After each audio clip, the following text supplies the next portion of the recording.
Good morning. I'm Father Jordan. I'm the director here at the University of Washington Newman Center. I'd like to speak to you today about three words that appear in the Gospel of Matthew. The words are ask, seek, and knock. The first thing that came to mind is just working here at the University of Washington, which is a large university, and I thought about the students because when they come here, they are students who are asking, they're seeking, and they're knocking. Asking because they're learning, seeking to learn more truth, and then they're going to find themselves knocking when they go out for their particular jobs. But within the context of all of us here as people of faith, those words remind me at least about prayer itself. Three words in the present tense. That we are a people who have to ask, we are a people who need to seek, and we are a people that need to knock when it comes to prayer, and in particular praying to the Lord. So ask presupposes that someone is listening.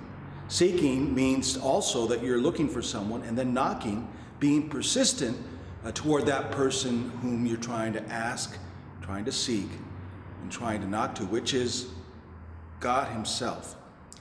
So I think when we think about prayer, those are three words that we need to think about, especially when it comes to the context of Lent.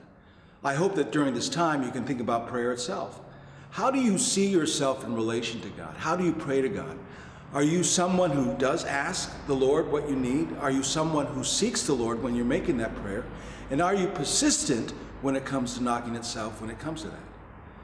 One of the keys for me is a particular quote that comes from the letter of James, particularly chapter 24. It says, when we pray, we need to have the right attitude and the right heart. And that particular way of praying brings these all together. So what I would say that during this time of Lent, place yourself in a moment of prayer, even if it's 10 to 15 minutes a day.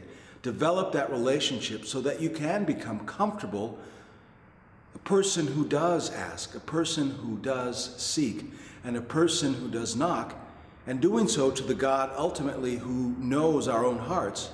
And so when we pray, keep praying, but sometimes that right attitude, right prayer means that ultimately God's going to give us what He believes we do need.